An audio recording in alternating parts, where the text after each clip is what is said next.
Happy New Year. Welcome back to the Fixing Football podcast. I'm here tonight with Luke Foley and Liam O'Meara. Scott's nowhere to be seen. He's going to have a big family reunion, but he's been at the Chelsea and Man City match, which I'm sure we'll get onto in a little while. We're recording Sunday night this week, so if we've missed anything from Monday, it's not our fault. Welcome back. So we've got, Happy New Year 2026, boys. The year of the horse, apparently. I don't know if that means anything to you. I'm year of the horse. I think you're only in a year of the horse, Liam, as well, aren't you? I'm year of horse. What does that mean? Like, is that 1990? Is that what you mean? 1990 was the year of the horse. Yeah. Okay. Does that not start in February, Chinese New Year? God knows. I don't know. Okay. Well, year of horse. I'll take your word for it. It's a special horse as well. I think it's like the fire horse or Fire something like horse. It's important. How often do you talk about this, Luke? It's important for metaphors in the, in the coming months. New Year's resolutions. Luke, do you have any? Is it something you care yourself with? I mean, you don't like to trouble yourself with the outside world that much. So is it some New Year's resolutions a fad that you? It is a fad, but I have got one for myself. Go on. Stop being a scruff and get my hair cut more often. Get your hair cut more often. That's an easy fix. Just make 12 appointments now. Because I was getting a bit scruffy towards the end and it was getting a bit ridiculous. Was it? Things hanging over. Well, like, we're all men of a certain age, though. Was it really being scruffy? Or was it the fear when you're cutting your hair now? A bit of both. The fear is there. But listen, Luke, if we concentrate really hard on this podcast, maybe we can get one of them Turkish companies to sponsor us. Me and you go out there, do a bit of promo, bish bash bosh. We'll be like, I think I probably could the get away with it. Jacksons. You see a lot of people, Martin, so everyone will know that you've been. Yeah. I'm not bothered. What I am bothered about is people standing behind me when I'm DJing. That's not what I like. So putting it out there. You could be like Dead Mouse, though. Why don't you do like a Dead Mouse mask thing? I do need a gimmick, I suppose. Liam, do you have any New Year's resolutions? Or is it beneath you? It is a bit, but I do have like a goal for the year, which that's what I call it. I don't say New Year's resolutions. So I do want to run a marathon this year. I feel like if I'm going to ever do it in my life, it's going to be this year. I've got the Great North Run booked already. What is the Great North Run? A 10K? That's a half. Right. Yeah, it's a half. That's in September, October time. And I'm looking at a marathon at the end of the year, but I'm going to wait until it's booked before I see which one it is. But I do want to run a marathon this year. All right. What about you, Martin? I've got one for you. Oh, of course. And my resolution is for you. Good. I'm sure I'll be really receptive. So go on. You need to drive. In fact, I agree with this, Martin. You need to drive. I can't see. That's legally you can. Like, you were going to say that's not an excuse then, weren't you? And I feel like it is. When you say it, it's not a real excuse because it's a lie. Legally you can. I mean, you're looking at me right now. Yeah, maybe. There's two parts to this, right? People talk about driving like it's easy. And Luke, you're a man of the city, so you've never needed to. I'm not holding it against you. I just think this. I think there's an element of that, but that's not really why. Because that is true. I've quite literally always worked in a city and commuted, and I've never had the need as much as maybe other people have. So there is an element of truth in that. But I also found it really hard.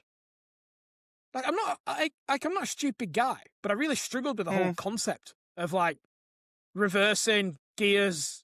The concept isn't the problem. Like I really struggled with driving. Like I find it hard. Whenever I'm learning, I'm terrible. I'm like that. You remember that woman in the 90s that were on telly where she was like. This is why it's a good goal for you. Then I think it's worth exploring. I have actually considered automatic because it takes like half the problems away of it. I know we're all going to be driving automatics anyway. Pretty much everything that they sell now, anyway. So it is something I'm considering, but you know. Luke, what races have you got coming up? I've got the Seville Marathon February the 15th. So just did a big run today, the first big one for the marathon block. So I'm a bit tired. So if I'm falling asleep halfway through, you know the excuse. It's usually what happens when Liam starts going on. But we've not got any Chelsea monologues tonight. Scott's unfortunately not here. Can I pick something up of this? I saw. So we have our message group, and Scott put a picture in, and it kind of wound me up. And I want to say it in public, so Scott, when Scott listens, he knows it's public. A picture of what? He put on 5-0 to Man City. He bet against his own team, and then I'm watching it. And that's bad in my book. In any case, so Scott, if you're listening, you're in the bad books. Shame on you. Quite a lot of people do this, don't they? Is it a thing? Yeah, quite a lot of people do it. It's the idea. He's hate watching his own team. You've muted yourself, Matt. He is, though. That's kind of what he's doing.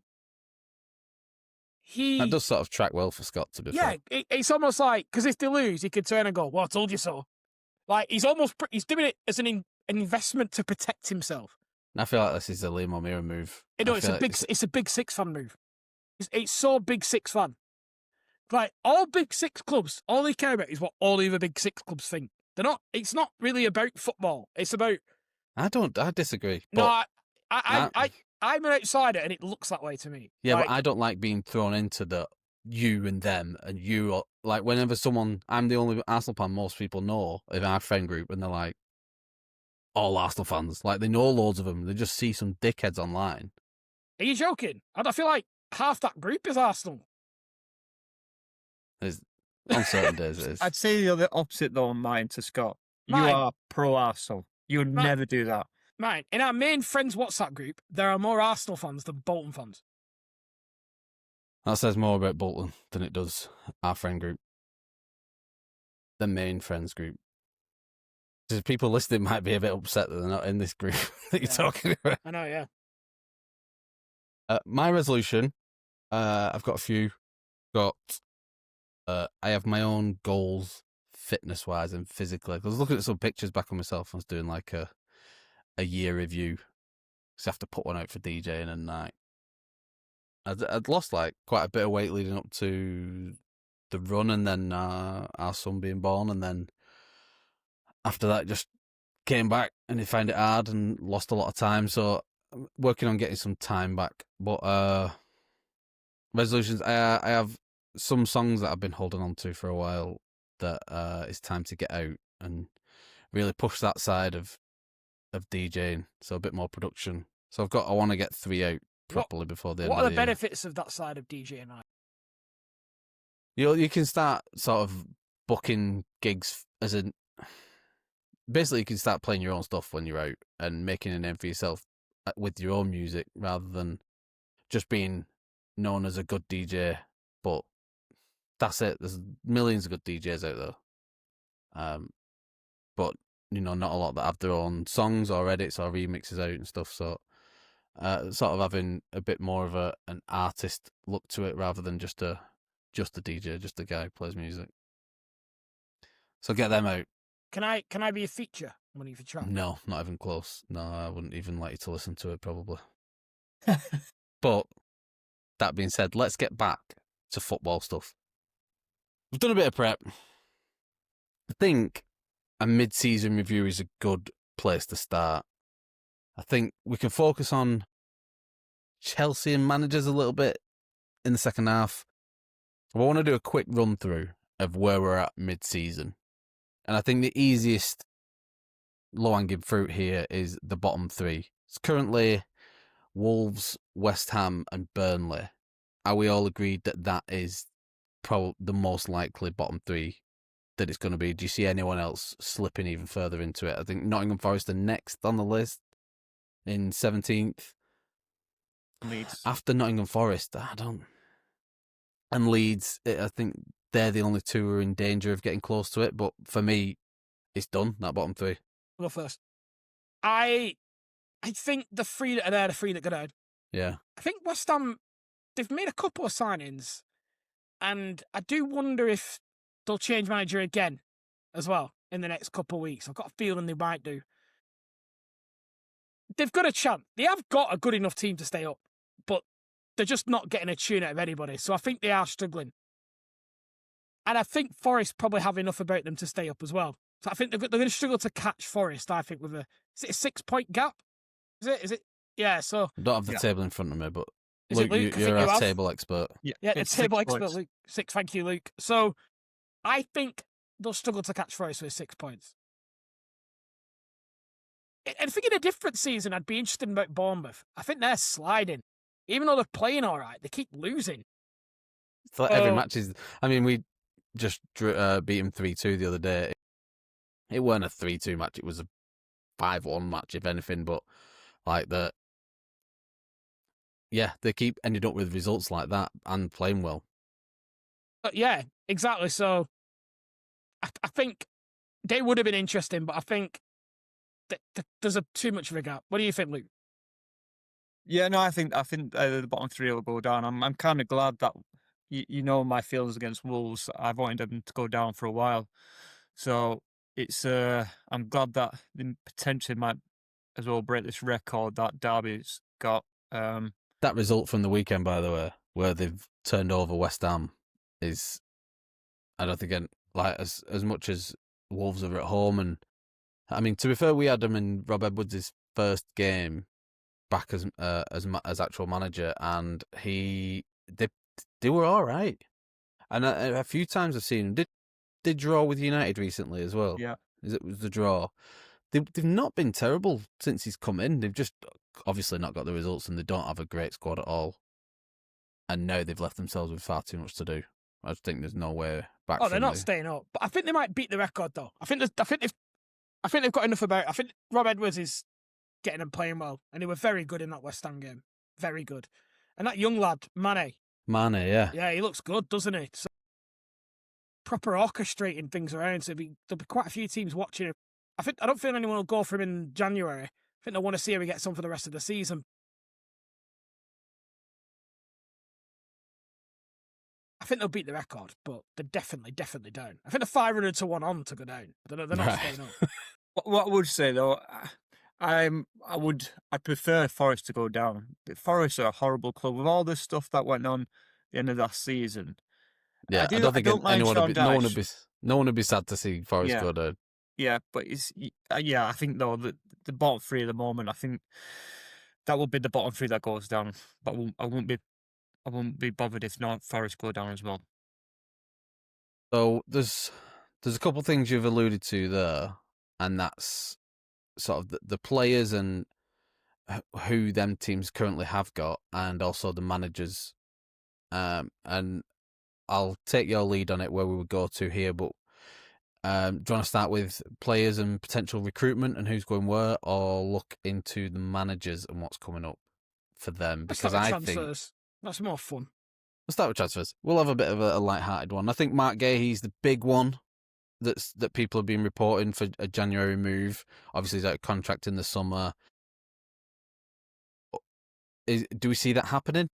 Anyone? Is it Liverpool or bust? Is anyone else? I mean, just to put it out there, I don't think we make the move for him, but after the Arsenal Palace game about 10 days ago now, there was like Saka, Madueke, and a few others were talking to Gay after the match, like all behind the hands and stuff. So there was a bit of speculation there. I don't think we make a move for him. I think we've got our defence covered pretty much. I think City might go for him just because of the 2 injuries they just had today.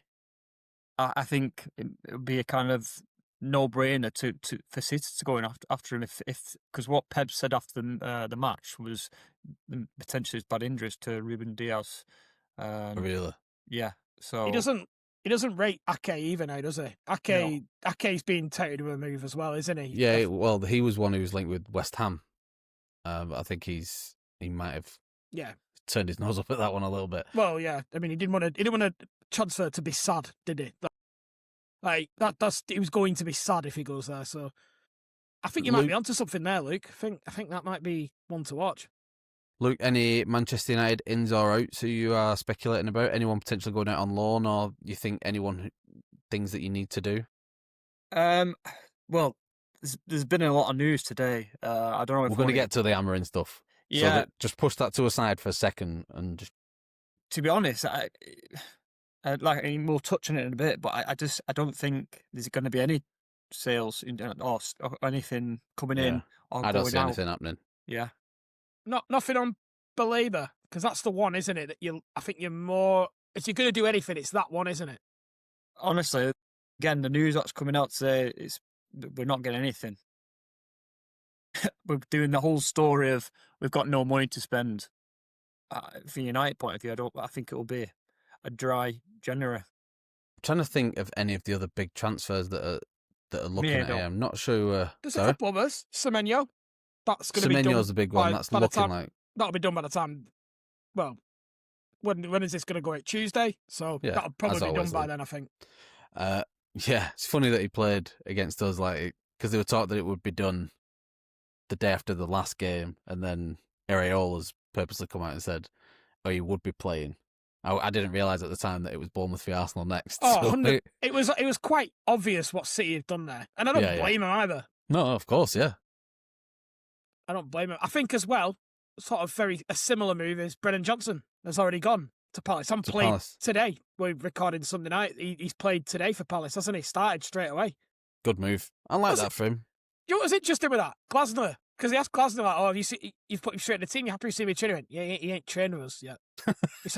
he went, "Oh, well, you happy to see it?" He said, "I've not really seen him live other than when we've played him." He's like, "Obviously, we've got the recruitment. I've seen the videos, so we know what he can do. But yeah, he's a clever player, so we'll work it out." I was like, "All right, okay." Yeah, I'm trying to think. Other ones of note, none for Arsenal. Enzo. I think the only one out might be Nwaneri, might go out on loan. But I'm not sure where Bournemouth's been linked with that one, but I'm not sure. He could probably do with playing a few more minutes.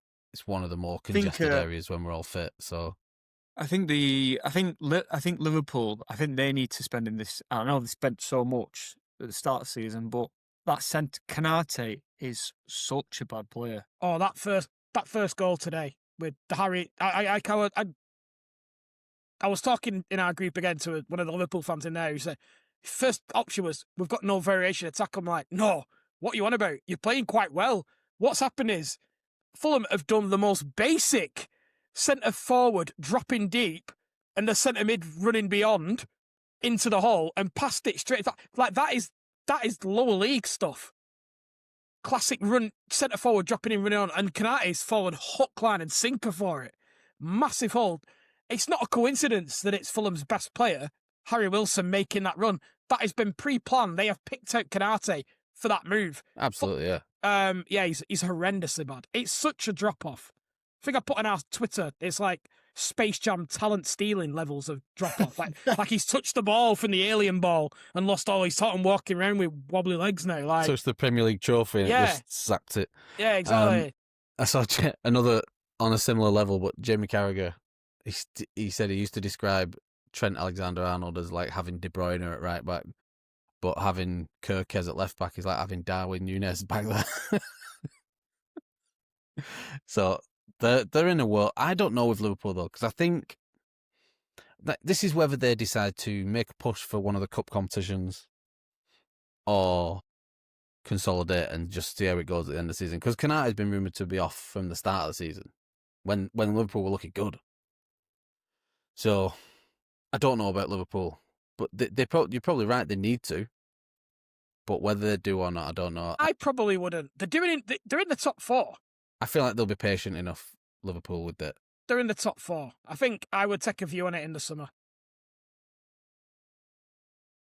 Other ones, so and we've mentioned it a few times, but we can't skip around it. We've got to speak about managers. There's so many under pressure. We'll get on to Enzo and Chelsea in the second half.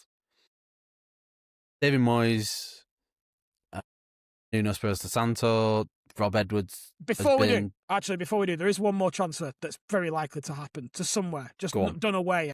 John Larson at Wolves is going somewhere. He will be playing for a different club.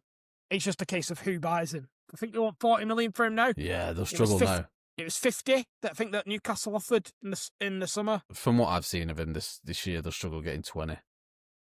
he was one who, might come in and do a job for West Ham. I think they were the ones who were in for him last time. He looks so bad. He looks a shadow of himself. But maybe that's just a situation thing where he thought he was leaving. I don't know. I'd like to give him the benefit of the doubt. I wonder if Everton will have a look, because Everton are so poor up top. Well, this is, I mean, they've been battered today by Brentford at Hill Dickinson. I think it'll be like I wonder if Everton will look at it like a fee-paying loan with an option to buy. There's legs in that. They definitely need someone. So they can't rely on this. Is it Tierno Barry who they've got? Yeah. I mean, we're all doing the head shake. It's always bad when a player looks surprised he scored. And Barry has that quality, doesn't he? Like, as if he can't believe that he's bagged. The commentator, he scored last week, and the interview after the match asked him, would you like to... Was it against Bournemouth, I think they played? And he said, would you like to play Bournemouth every week? And he looked at him like, if he was serious that was an option. Like, can I? Like, he has got fuck all going on up top, that kid. So, anyway, sorry, managers. There's a lot of managers under pressure. I'm worried that there's going to be...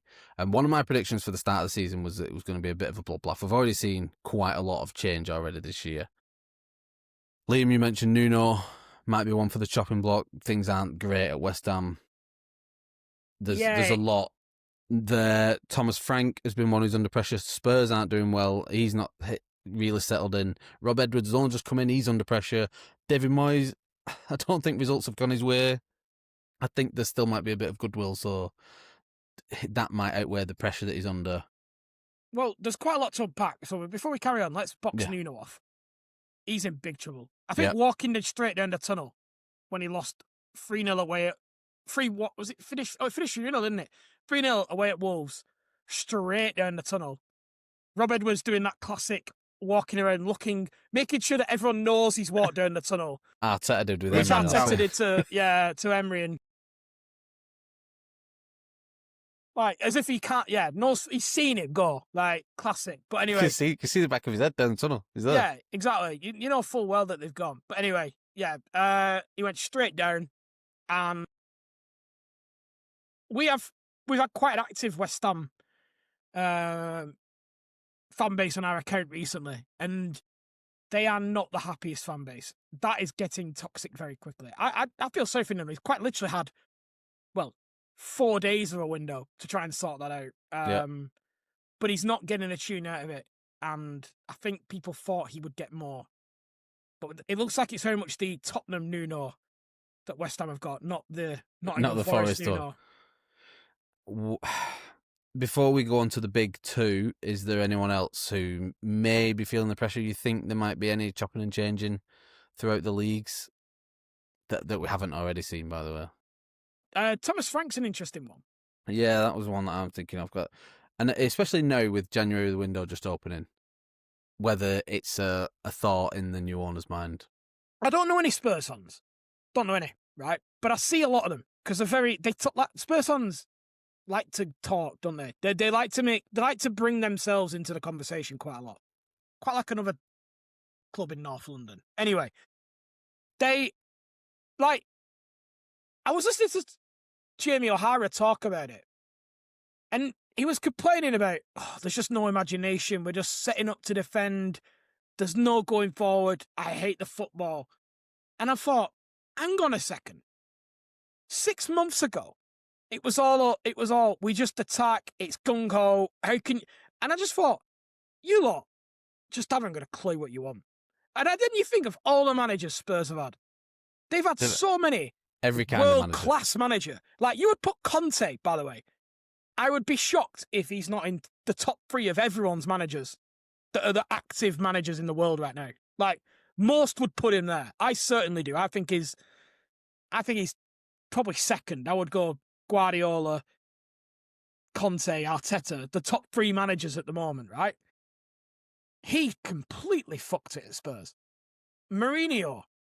There's so many. And it's quite clearly, they're so quick to turn on the managers there. No wonder it just goes so toxic so quickly. They don't want to be happy. I feel like every player becomes a cult hero rather than an actual hero. Like Yeah. it's like the fans embellish the players so much that the manager has no chance. Like, what forward player in that team gets in any of the other top 16? The centre back too, probably getting everyone except Arsenal, maybe. Like, I think I they don't would know. get in the others, in my opinion. I like Van der Ven. I think he's got something about him, but I think Romero's so overrated. Stinks the place I out. disagree, but If he's on his own, I think he stinks the place out. anyway, but they are certainly the best two players that they've got. Yeah. When Agree. you're saying attacking, it's like they've got no Madison, no Kulusevski, no Solanke. They're playing up front with Richarlison. Son's gone. The last 3 seasons, they've sold the top scorer of the previous season. Now they've sold Brennan Johnson. Like, Brennan Johnson was the top scorer. They've sold him. So it's like, what did they expect? They finished, 17th last year? And what they know? Yeah. Like, what you on about? Accept. So our stance here is that the Tottenham fans should get over themselves, and Thomas Frank should be given a bit of time. That is sort of where I would sit Chill on out that. a bit. Not everything has to be a crisis all the time. They're doing all right in the Champions League. They're in the middle section of the Champions League. Yeah, Playoffs, they'll be in the playoffs. Yeah. which I would say is probably where they are. Right. Let's leave that on managers. But there's 2 other managers, and then we're going to have a quick break. The Pep Guardiola rumours about him, this being his last season, are growing. And it seems by them people who are in the know, the more well-respected journalists sort of are all gathering that this is going to be his last season. Are you getting that feeling? Do you think that's what it is? Do you think alleged charges are looming and that could be weighing on his mind a little bit? Do you think he's just run his course with Man City? I thought he'd run his course 2 or 3 years ago. When he was sort of stacking up those 2, 3, 4 titles in a row, I was a bit like, all right. So I do think that his time at City would naturally run its course maybe 1 or 2 years ago, to be completely honest. So I think after the last title win, that was a natural end, and ended up signing the new contract, didn't he? yeah, so I wouldn't be surprised now. And it feels like he's one of those people that just feels like he's been forever now. You're quite right. The people that are, we're not talking Scott's mate CFC Pice or your mate India Kalia. We're not. Not my talking, mate. That's his Onstein's mate. I just report what the people say. Exactly, but it's actual like genuine, what we consider to be more respectable journalists that are reporting that this could be or is highly likely to be his last year. So you're quite right. I think there's no smoke without fire. It feels like that's happening. But I don't know. What do you guys think? Well, I saw his restaurant in Manchester closed down recently, and that was right around the time that the rumours started. Really? That's it. That is interesting, isn't it? Yeah. So there's an exclusive for people. Luke, what do you reckon? Do you see this as the end for Pep? Do you see him keeping going? Is it a matter of seeing if the charges drop? Yeah, I completely agree with what you've just been saying. I think the treble season, that's when he should have just kind of bowed out. And then... It's that 3 years ago now, that. Yeah. I think it's... With all the rumours around Maresca and the Chelsea stuff and these charges, I'm sure that Pep knows about it. It's definitely 100%. So I think that will be playing on his mind. And I don't think that. You don't think that? I don't think anyone knows about it, other than the 3. Is it 3 people that are doing it all? Doesn't Man City know it? Surely Man City people know it. I'm more to side with Luke here. I think Pep is as much as in the know as anyone could be at that club. Yeah, I'm sure, Martin, you said that someone in Man City already knows or has been told or something. I don't think, but it's one of them. It's all speculative, isn't it? Yeah. I may have shared an article, but yeah, again, it's all speculative. Allegedly, in our opinion. Yeah. But yeah, I think potentially this will probably be Pep's last season. And the last one we need to speak about before we go to a break is Ruben Amorim, the enigma. So we've had Luke, fill me in your latest result. It was the 1-1. latest 1-1 versus Leeds today. That's today. right, it was. And then after the match, Ruben Amorim has come out and gone full Enzo Maresca and basically said that he is the manager, not the coach. Completely unprompted, by the way. The question was like, is he still motivated and does he still have a good relationship with the board? And his response was to declare himself the question was, manager. How was your not New the Year's, coach. Ruben? How was your New Year's Eve? Well, you know. Everything all right? Are you still all right? He's like, listen here, boys, I've got something for you. And he basically said that the sporting director needs to go and do his job. I'm going to do mine, which is manage Manchester United, the scouting department, the medical department, blah, blah, blah, head to toe. In the good old days of Sir Alex Ferguson, that he is the manager and not just the head coach, even though his title on the Manchester United website is head coach. But let's put that to one side. Is this the beginning of the end now? Is it are rumours like the relationship between him and Jason Wilcox aren't great? Is that going to be weighing in? Do you just think he's just chucked speculation in there for no mind? Because as well, in this statement, he said that I'm going to be here for 18 months and then we're all going to go our separate ways. Basically, he was like, I'm here until they sack me, basically, or I'm just going to walk out the door. He didn't say anything about the joy of being Manchester United manager, the honour, or whatever you want to say. He laid into the fact that I'm here until someone tells me to leave. Yeah, well, it's not looking great, is it? So before the match today, I was looking at the team news and I was looking on Google, and fully enough, the press conference came up, and it was Ruben before the game, and a journalist asked him about his formation and if he needs players to come in to suit his formation. And I think it was before the match. He kind of give a kind of weird answer to say, look, I'm going to have to adapt. I can't play my system anyway. It doesn't look like players coming in. And that was before the game. So obviously the game happened, and then he's come out with this bombshell of saying, "Oh, I'm the manager. I should be picking these, the players coming in, things like that." And obviously Wilcox has basically just turned around saying, "You need to adapt. You need to change your system. It's not working. You're not getting players in. Do your job," which is, in my mind, that's it. It's game over. I think. Luke, just so you carry on, Luke. That is how it went. If that's how it played out, right? I've got my own opinion. But if that's how it played out, who's more in the right, do you think? I think Ruben Amorim's in the wrong. I don't think he's been fit for this role for a while. And I think, in fact, it's two ways, actually. I think the club, Jason Wilcox, should have had this message to him months ago, to saying, look, it's not working. You can see the results. Because he has adapted, though, recently. He did a couple matches. Playing well. Yeah. Started playing well. Yeah. A couple matches, he did change it up. Yeah, the Newcastle match. So he was reluctant to do it, and we definitely playing well. So maybe that injuries in AFCON sort of forced his hand, didn't it? Yeah, but maybe the board has said, "Oh, and we're playing better here," and then they've come to him saying, "Look, you need to change. This is you need to be more adaptable. You can't be so rigid with your formation." And then he's obviously kicked up a stink and said, "Right, well, I'm the manager, not head coach. Give me some players. I'm in this job until otherwise."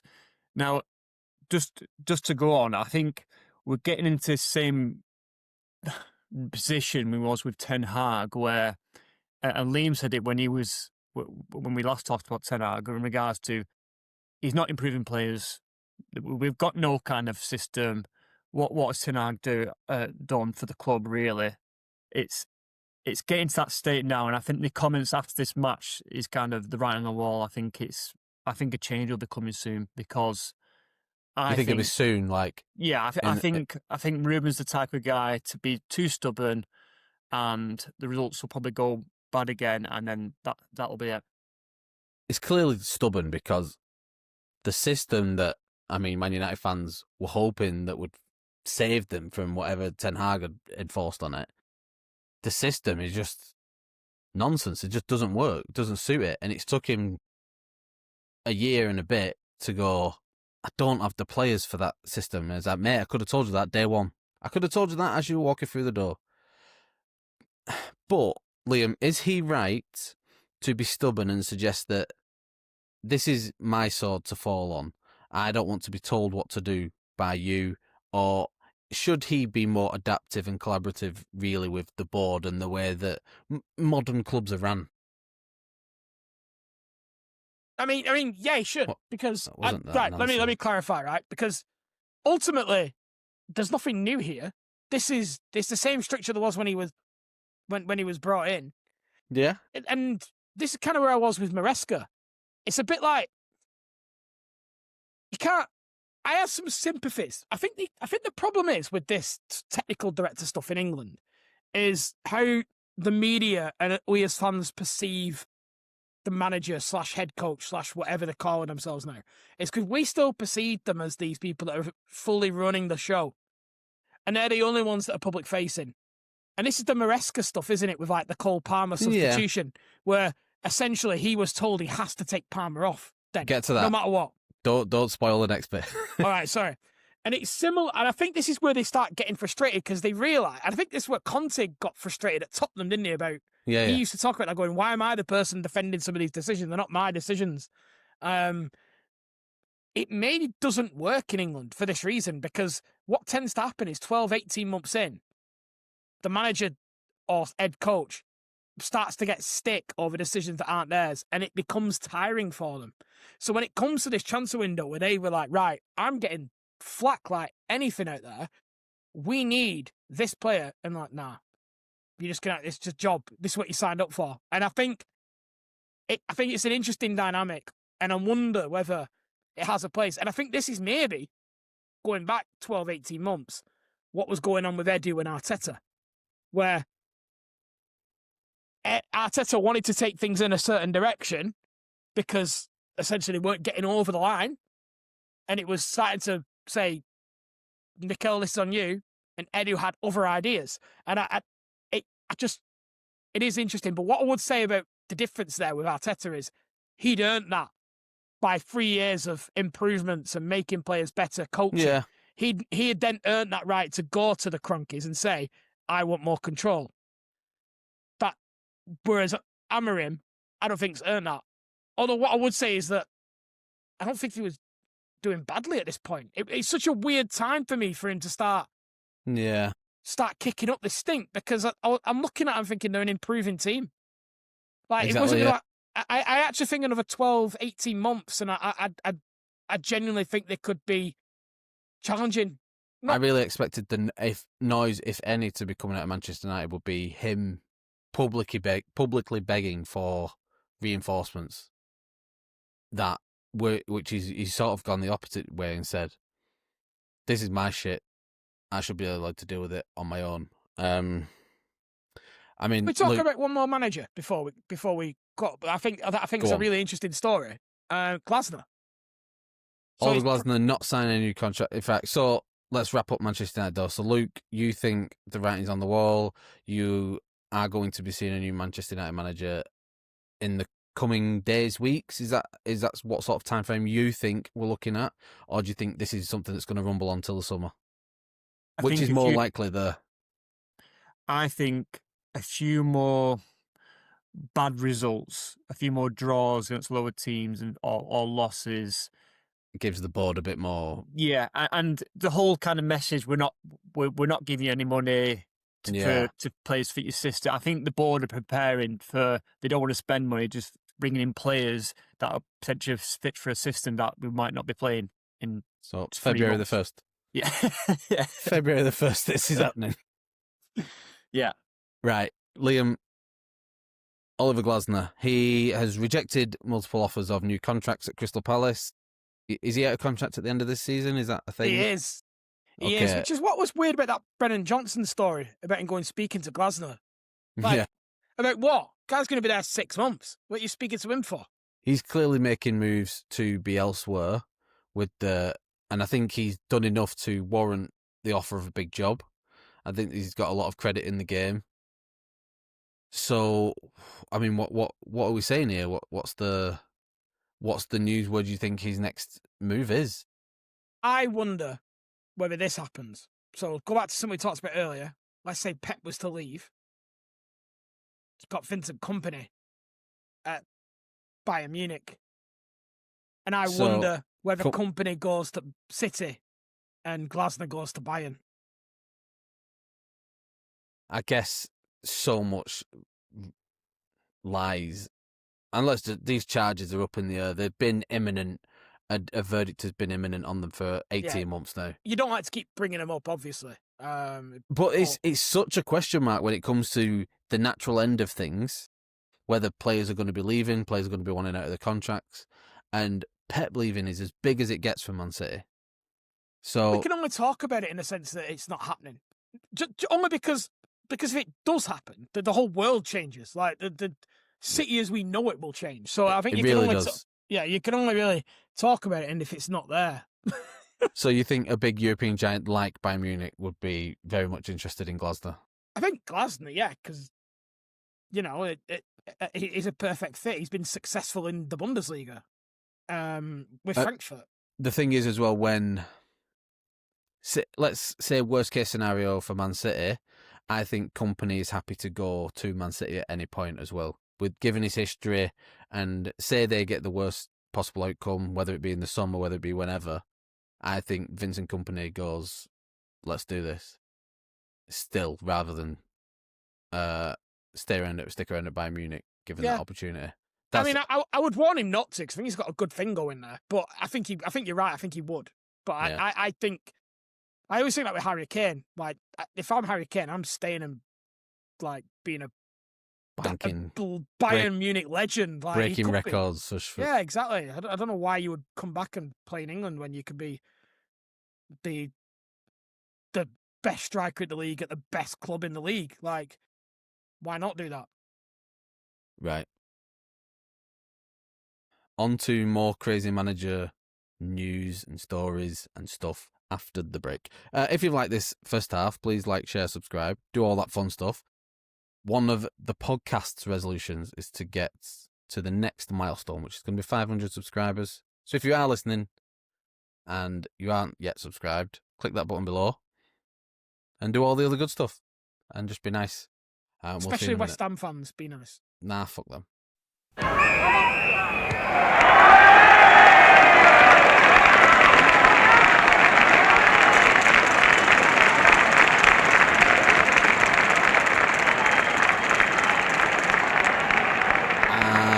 We are back for, guess what? Another Chelsea deep dive. Before we do that, Liam, we haven't touched on Bolton Wanderers for a while. So if you want to give us the world's most boring, quick 3-minute update about the 0-0s and draws against teams. Tell us what's been going on with Bolton, because every time I look at it, it's been pretty depressing. It's dull. It's been such a bad festive period, and we are prone to them. I can't remember us ever having a good one, to be honest. We seem to really struggle this time in. I'm really angry that we have, because we have a lot of depth and we haven't really used it, because Schumacher doesn't seem to trust quite a lot of the players that he has at his disposal. So from today, so obviously we're recording on the Sunday, I was at Northampton at home today, 0-0 draw. We look tired, leggy. They put 10 men behind the ball like so many do when we play at home, and it's just hard to watch. And I think we've got a bit of a problem, because our wide play has been sussed out a little bit. Cozy Dooby's not getting the joy anymore, is he? But he's been double and triple marked. And the problem is I think the issues are quite deep, because I think we're far too slow in possession, particularly when earlier on in moves. So when our centre-backs are on the ball, it's a little bit lethargic and safe, and we can't be like that, because essentially we're allowing teams to make sure they're fully set up all the time. There's no urgency earlier on in the move that would then create space later. There's no players that are looking to take a player out of the game before they release the ball. They're just passing. It's too safe, and it's meaning that we're not able to create any chances of real quality despite having so much possession and trying to dominate. We're trying to make things happen. We're not able to, because we're not taking any risks whatsoever. And it's worrying, to be honest. League One seems to be bunching up. I did see that, I don't know if it was Boxing Day or the one after, but none of the top 8 won. No. So it's like everyone's sort of cramming up a little bit now. It was a bit like that today. So I think today we've still managed to end up today, despite having 1 point in 3 games. Well, 2 points in 3 games now. We're still 5th because Huddersfield and Stockport both conceded late. So you tend to get this. I think I said this quite a few times in the last 2 or 3 years, where there's a top 8 really in League One and everyone else, and it's proving that way again. But other than Cardiff, that seem to have maybe got some momentum now. Yeah. And maybe Bradford as well. No one else really is putting strings of wins together, ourselves included. So, bit shit, really. Promotion push still really on the cards. Sort of get this period out of the way and then have a bit of a reset. Second's looking harder and harder each week, but it's not a write-off. It's by no means a write-off. There's a lot of the season left. We're in January, and so there's a lot of the season left, and we're in a transfer window now, and I'm pretty sure we'll be active because we're to be fair, we're in a better position than we are most of the times this time of year. Even in our better seasons, we tend to finish strong. We're still 5th. Like we're still 5th. We're 9 points off second. It's not completely gone by any means, but we do need some fresh blood in there. Okay. Right. So we spoke about it a bit. Chelsea, the big news this time last week, I think that's how long it's been, is that Enzo Maresca has left after. So we spoke with Scott after the news came out that it was I think they'd beaten Everton, and then it was the worst 48 hours of his life that we spoke about, and then it's just all gone downhill from there. And this is sort of echoing, or a bit more so the Man United stuff is echoing what has happened here, but there's been a massive breakdown in relationship between Maresca and the board, clearly. Chelsea aren't doing terribly. He's clearly not been sacked on results, having won 2 trophies in his first season, having come from the Championship. That it's not, no one stopped going on about it, the world champions. But the circus that is Chelsea seems to go on, and then the things that have come out since, and like the Chelsea board have publicly come out and doubled down on their model, and their using Brighton as a big inspiration for the way they deal, and they like to deal in high volume player trading to make as much profit as possible.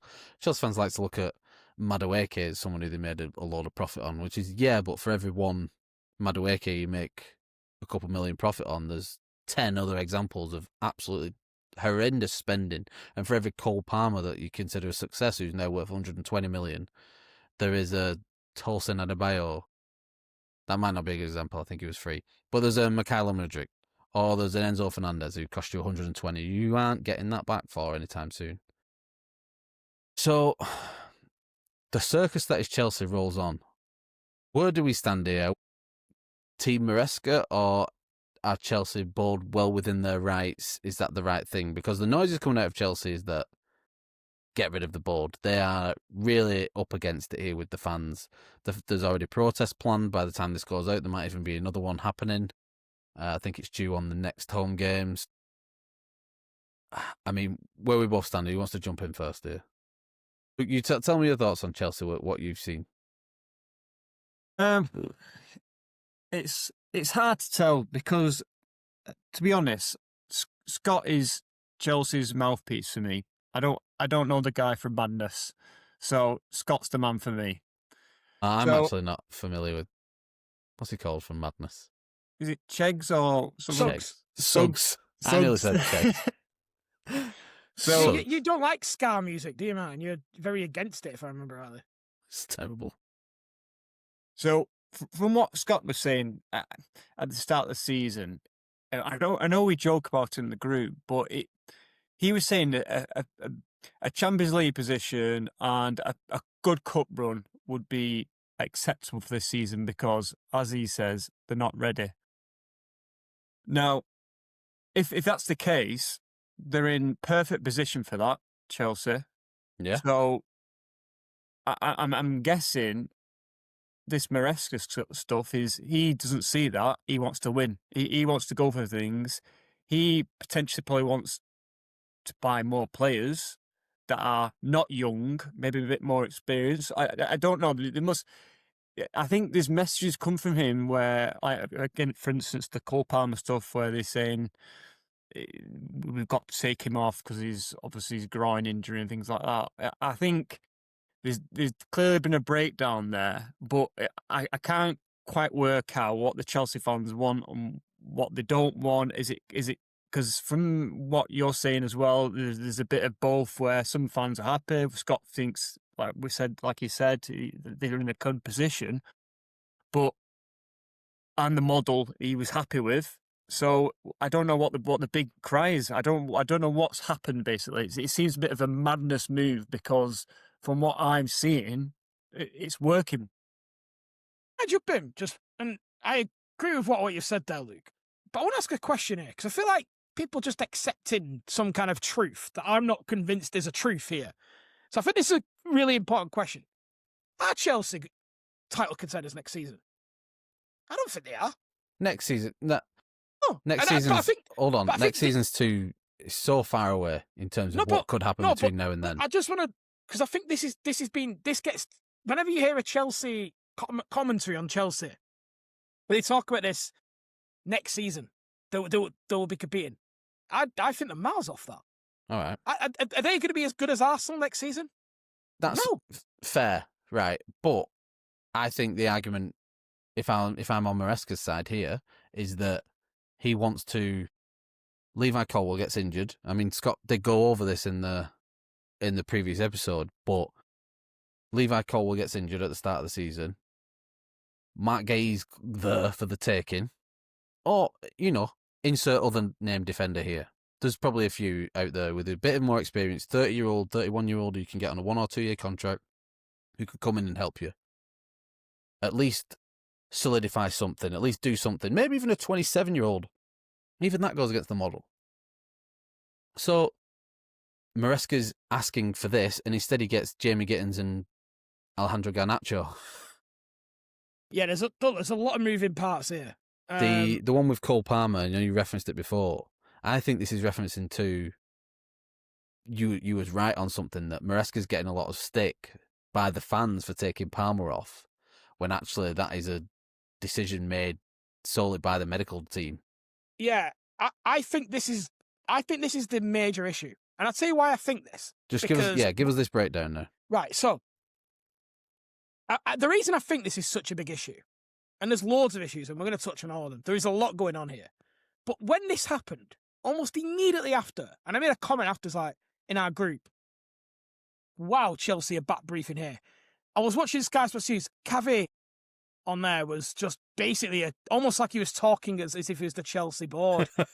With what he may as well have said we before he was talking, because he was saying that about Maresca knew about all this, but there was one that was quite interesting that came out in those minutes after it was announced, and it was like loads of different journalists with loads of different information. Yeah. I've never seen anything like it, really. It was to do with the medical staff, that Maresca, one of the Maresca's biggest issues, that he wanted autonomy over players returning, and the medical staff were almost completely insulated in terms of what they recommended minutes to Maresca they had to stick to. And it wasn't only about injuries. It was about managing minutes for peak performance throughout the season. So thinking about loading it to the end of the season. So I think this has been bubbling on in the background for quite a while. But this particular substitution with Cole Palmer is really interesting. Chelsea, 1 win in 8 at this point. Yeah. In a really strong position in the game. Their best player coming off after 60 minutes? Yeah, I think that's Immediately, that sub happens. The whole Chelsea end are singing "You Don't Know What You're Doing" at him. And he's following that instruction. The very next day, and I said this to Scott, and I made a point of it, and it's because I didn't have this information at the time. When Scott was like, Chelsea, when the New Year's Eve happened, and he was like, I don't understand why they're doing this. Chelsea fans are happy. So I went, hang on, Scott, I was listening to TalkSport yesterday. And quite literally, to a man, and it must have been at least 20 because I had it on all day while I was working, quiet day at work, and I was doing all my admin. Every single one in Maresca gone over that substitution. That his in-game management, Yeah. and he's naive, and that Emery had his pants down in that other game. He's making poor substitutions. He's just doing like for like, and it's like, well, hang on a second, maybe there's something in this then. Well, I get the argument that so the counter to that is Maresca knew what he was getting himself in for. He knew the bed he was jumping into when all this is laid out.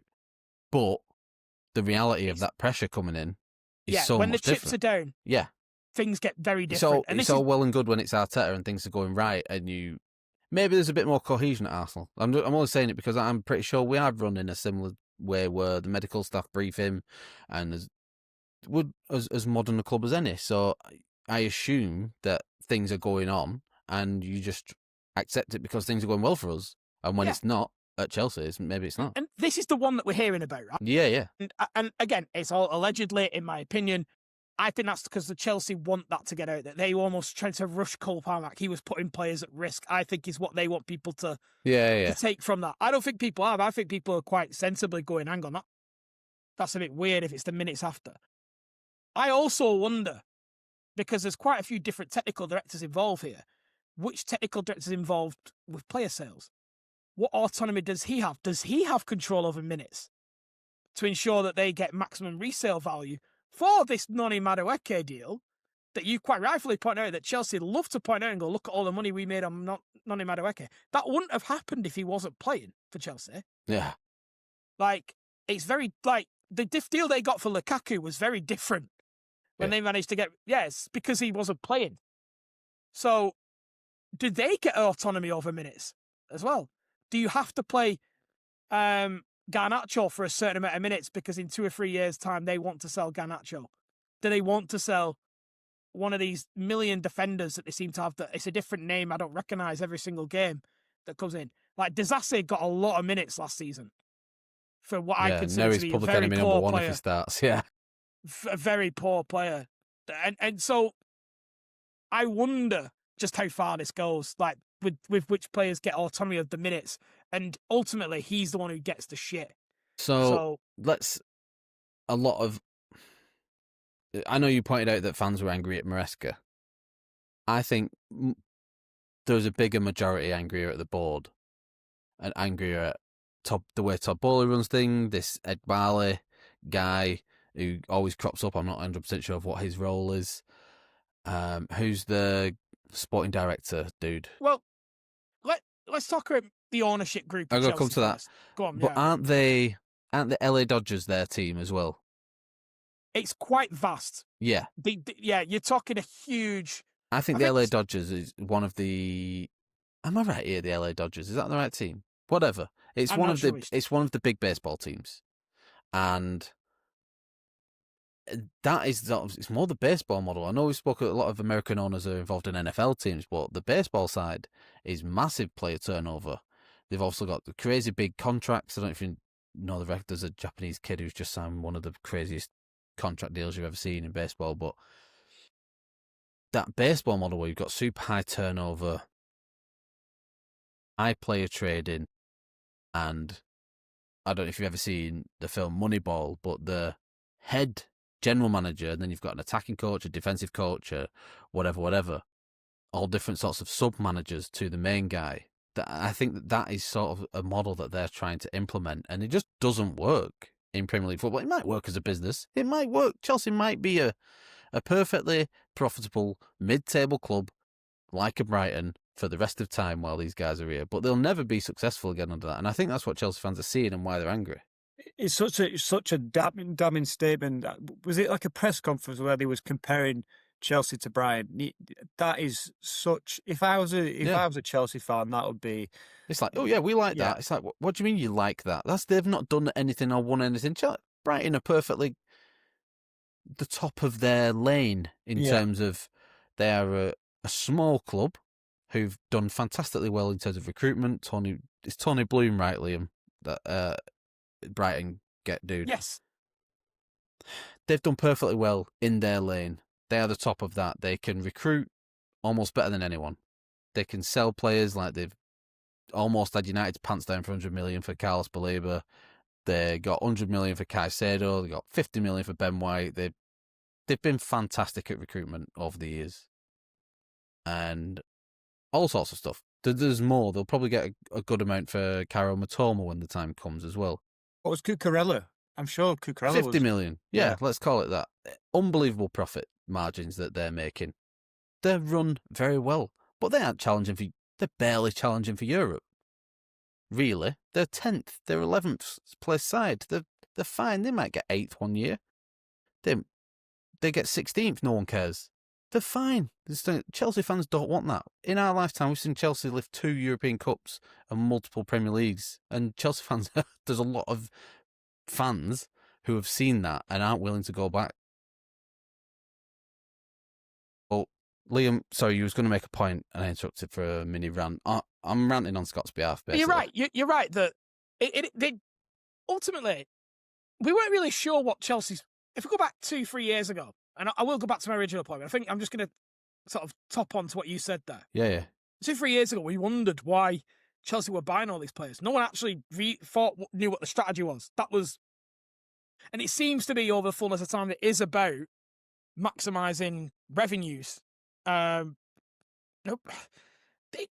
Ultimately, you're right. It's such a weird club to pick to do that. Because you could get far better returns elsewhere. The only reason I could think of a benefit of doing it at Chelsea is you can attract the super talent. So the Estevos. So what might Estevao be worth in 2 or 3 years' time? You're talking, I think, a Ballon d'Or winner in Estevao. Like that kind of talent, right? Yeah. The next Brazilian superstar. They got him on what, 20 million, 30 million? Something.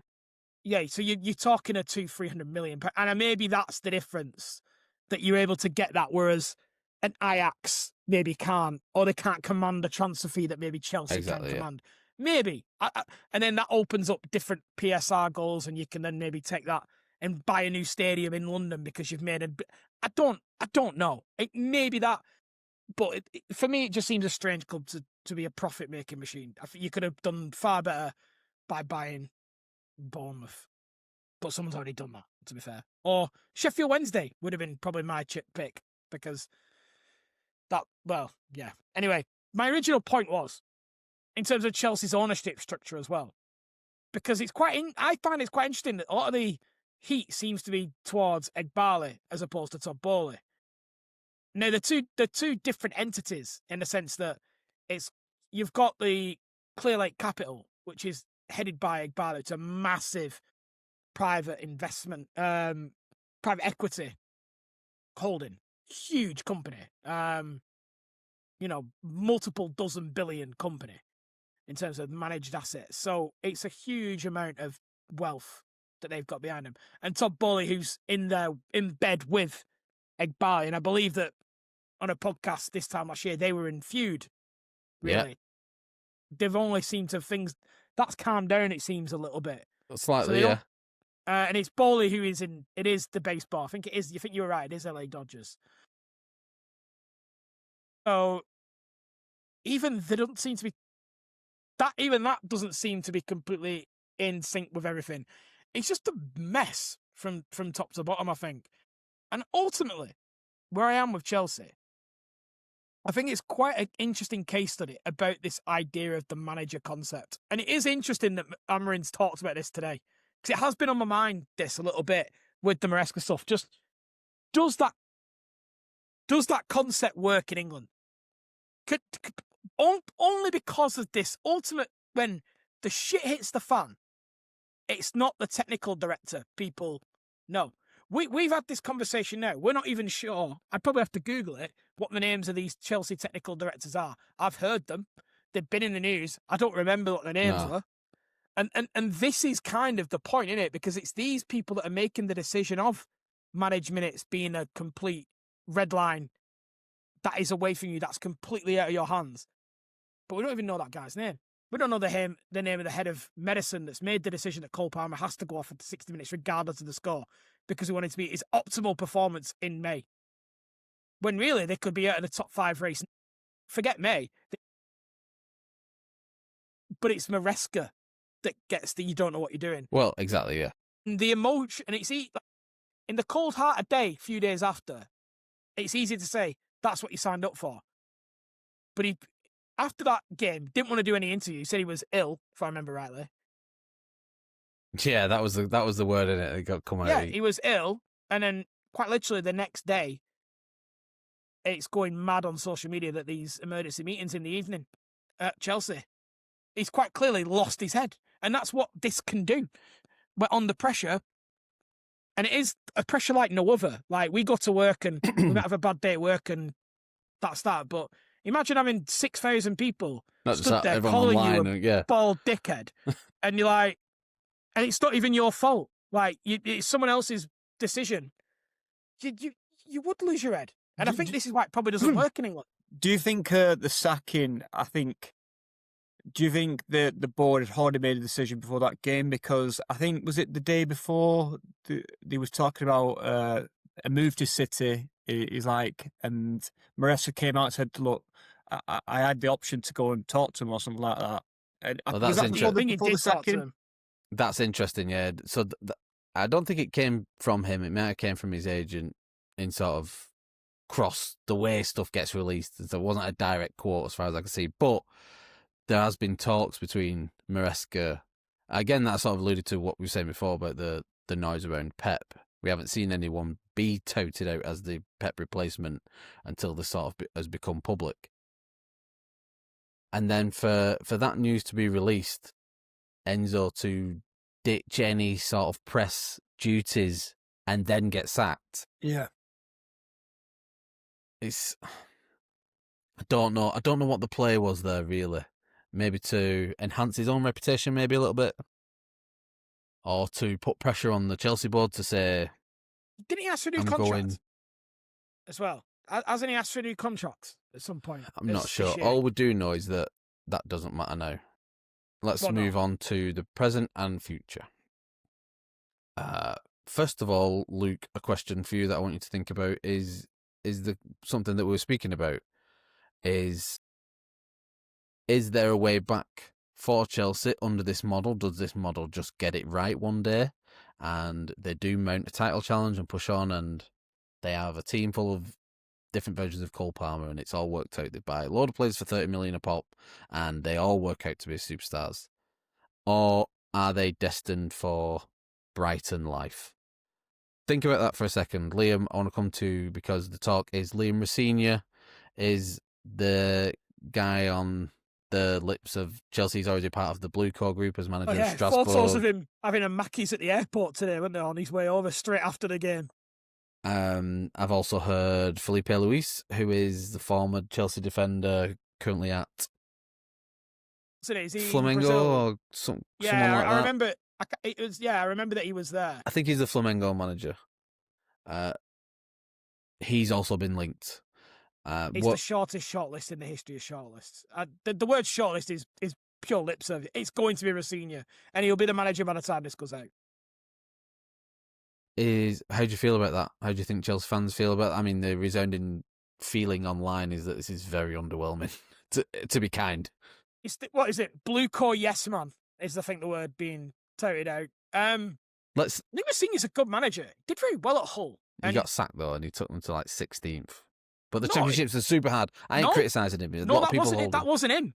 That wasn't him. He barely missed out on the playoffs, and then they went a different direction. So his season was the season before. From what I've seen, just missed out on the playoffs. I've only ever seen him on analysis stuff on like Sky's when they do like the Championship Monday Night Football version or Friday Night Football. Oh, he's had his day on there where he gets his... And he's been good on there. Like, good. He speaks very well. I know he speaks a couple of languages. He's been quite fluent since he's been at Strasbourg in French. So he comes across, very intelligent and very well. Whether that is the fit for Chelsea or it's just I want to keep my job one way or another. It's an interesting one, isn't it? Because a penny for the thoughts of Strasbourg fans as well, by the way, because that has been your place, isn't it? Like, that's a team in Europe. Yeah. being told, no, you are the B Currently side. 5th in La Liga as well, or something like that. Yeah. They've been doing all right this season. I do rate him. I wonder. I think profile does matter though. Yeah, it's Chelsea. It's not It's one of just- the biggest clubs in the world. Yeah, it shouldn't matter in a way, but it does. It absolutely does. But I do wonder about that team if they do have an issue with egos. I'm not sure they do. It's not the Chelsea of old, I don't think. Villas-Boas walks in and like Lampard and Yeah. Terry looking up and down going, is this lad here on work experience? It's a very young squad still. Yeah, exactly. And there's no like fixed, other than maybe Rhys James and to an extent Enzo Fernandez. I don't think there's any people that are like big characters in that. I think that's one of the problems that they've got. So Maybe, yeah. he might get away with that. Maybe. I mean, I can't pretend I know what the dynamics of the Chelsea dressing room are like, but that might not be a problem anyway. He's a good manager though, and he plays the same system. Strasbourg. And again, I'm not pretending I watch Strasbourg every week. I've just happened to listen to another podcast that's explained this. But Strasbourg played exactly the same system as Chelsea on purpose to allow that idea of loaning and selling, Yeah. and also for this particular purpose as well. So he's going in; it's going to be the same system. So I think that was the deal when they had. Wasn't Patrick Vieira the manager at first? yes, I think that just didn't. But that was in the time of a lot of chaos for Strasbourg. There were fans who were revolting about being this feeder club and all stuff. Then they started getting a few decent players in on loan, and things started looking it's well for them. worked. Just this isn't nice. A manager halfway through a season. That's not good. Luke, you've had time to ponder and think about Chelsea's future. Answer on behalf of our beloved friend Scott where you think what the Chelsea fans will be saying. Are they doomed? I would say yes. I'd say if this model that they want to put forward for Chelsea, it doesn't work because it gets to a point when players then will see Chelsea as a stepping stone, really wanting to go there to win things, maybe get a bit of money, but then the next step will be the big club, the Real Madrids, the Cities, the Uniteds potentially. Yeah, I I think big clubs. Yeah, we're going to say in another North London clubs, but yeah, I think We don't need any help buying. We don't need any help buying Chelsea players, by the way. Well, you did buy a Chelsea player. Maybe what about 10 last 3 years? But can I ask a follow-up question on that as well? Do you think Chelsea are a serious club still? No, Liam, that's silly. are they a serious club? Well, look at them in the league, and they're doing all right in the Champions League. So I think, like, to your point, to your question, mine, I don't think it'll work in the long run. I think it'll potentially run its course, and I think the board will eventually leave when it stops working. So it's time for the Chelsea fans to unite. This is what we're all about, fixing something. Chelsea fans are protesting in hope of fixing something. They want, I think a large group of them would like to see the back of Egbali and Todd Bowles to take more of a reign as he wants the team to be competitive, or at least that's the noises that we're in. We'll let Scott pick us up on a follow-up as a bit more of a Chelsea expert. We've tried our best here. Good luck with the protest, Chelsea fans. And thank you everyone for listening. Yes, Martin, mate. Before we stop, let's end on a positive. And I think we've kind of missed it. We've skipped over it, but I think it's to give you a bit of airtime. Let's talk about the Arsenal because it's looking like there's no challenges at the moment. It's getting late, and Liam's not going to like this. So last thing before bed. Quickly, just give us a top level view. The Arsenal, where they are, where you see them. Is it this year? This is the year, but I might not be the best judge of character on that because it is our year every year. I don't want to talk about this. That's fine, Liam. We'll put a section in right after Chelsea just so we can suck them all in and then we can shit on their heads. You're going to win the league. You're the best team, and you've got a pretty good gap. No. And City. Thanks to Chelsea, by the way. I think City are doing okay this year because I don't think they're a brilliant side. I think Pep's getting the most out of them, but man for man, your street's ahead of them. In almost every position except centre forward, I would say. Thanks for answering that question for me, Liam. So, sorry. Yes, it is our year, but I'm not jumping the gun. Because I always think that, because I'm a bit more positive than most people would be. When Liverpool went 6 points clear last year, I thought it was over. That gap just increased up until it was done. I know where I want to be. I want to have a very healthy gap by the time Arsenal play City. I think it's 12th of April-ish, around that time. I want to have a big gap by then. And I just want us to knuckle down over this next month or two and have everyone uninterested by the end of Feb. And we can just concentrate on other stuff. Think about maybe even winning the Champions League as well. I'd love to get all the cups. I want them all. So there's not one that is less important for me. I think the Carabao Cup would be nice. I think we just got to keep winning every match. I think the team's doing well. We're getting players back. And I'm happy. Yeah, we're top of everything that we can be top of. I think I would say, like, there was a point where we was talking about you need to be your record against the big six is not great, or you draw a lot, or you've not kind of got a big win yet. But I don't think that will matter this season. I think the teams behind you are just not performing where they should be. But you've got a big game coming up against Liverpool. Yeah, that's at home. We've got the majority of the top six, the big six sides to play at home now. I think our two hardest matches left away are Spurs and Man City. I'm hoping the Man City one is far enough down the line where it's not going to matter. Not that I don't think we can't beat them. It's just a match where you don't say that's a bank of 3 points. I think we can still go out there and beat them. I think we can certainly go out there and get a draw if we need to be super safe. I think we've definitely got that in the bank. And I just don't see I don't see us not winning when we need to now. And luckily for us, teams around us aren't as dominant. And I watched the last sort of 15 minutes of that Man City-Chelsea match today, and City were so poor in possession, and Chelsea were just as bad, and somehow scrambled the ball over the line. And that's not a Pep team. That's not a strong City side. So, and we saw Sunderland be able to grind out a draw against them. That doesn't happen against a really informed City team. So, I just really want it to happen and get over the line. I'm happy with everyone. I think Arteta's managing the squad well. We've been stretched at times with the defence, especially. I've seen criticism of players like Eze and Madueke not getting any minutes recently. I mean, Madueke started the last match, but Eze didn't come on. But also, a point that Arteta made is that he has played more games this season than he's ever played before, because he's been ever present in like the Champions League and stuff like that. So giving him this little bit of a break when you can, and Trossard's playing so well. We've got Jesus coming back. Havertz has been back in the squad recently, so it's all looking good for me, mate. I don't know what to say. There's nothing really to criticise right now.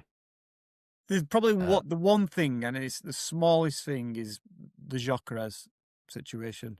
The Yok. Yeah, that's the only kind of negative you have at the moment, I'd say, for the Arsenal. We'll go along tonight. It hasn't worked yet in the way that I think we expected. Us signing a perceived elite striker, someone who just lives and breathes goals. It hasn't worked yet. What I do like is, be careful.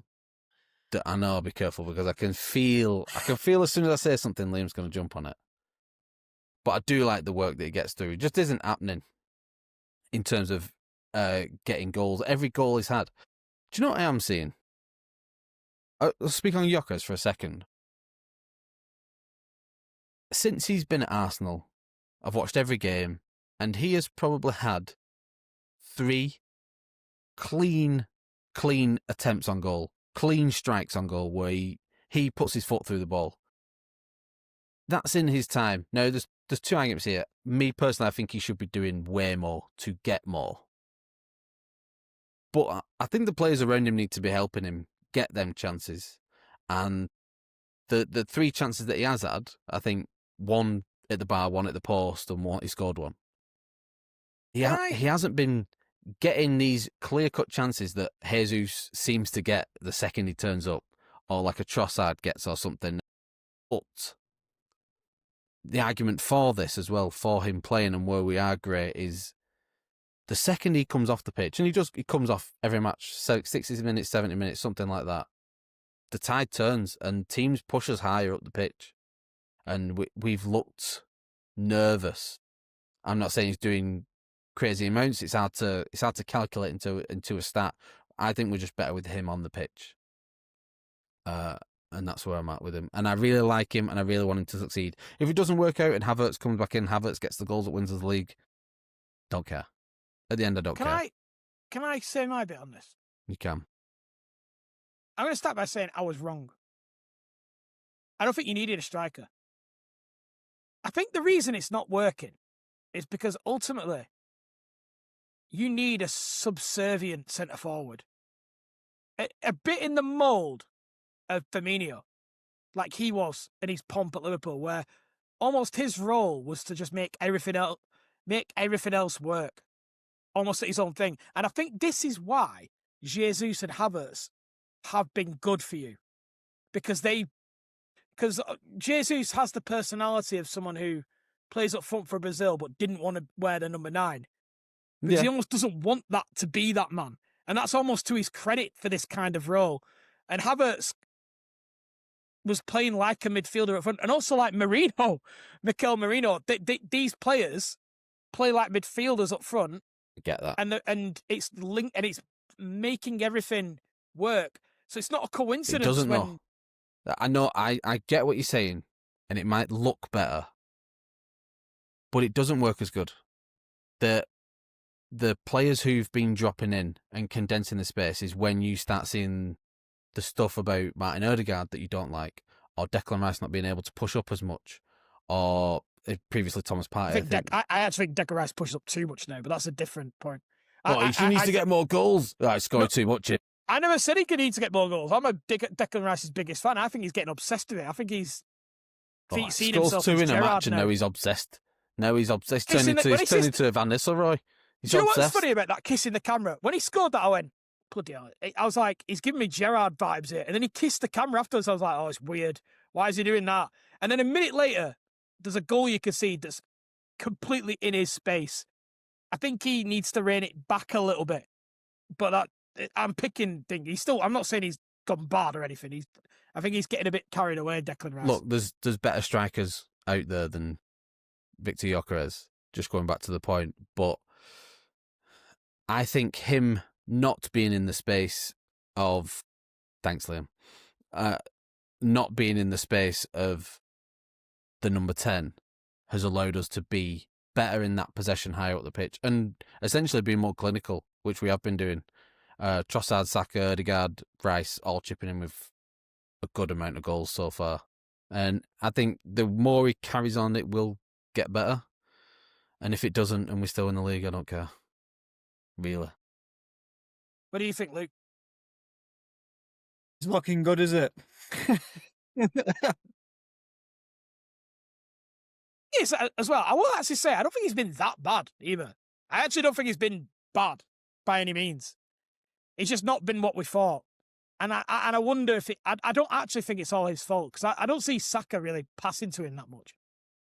I don't see Martinelli or Trossard looking to get him involved in the game. This is a point that's some midfielders hitting him with balls that don't stick.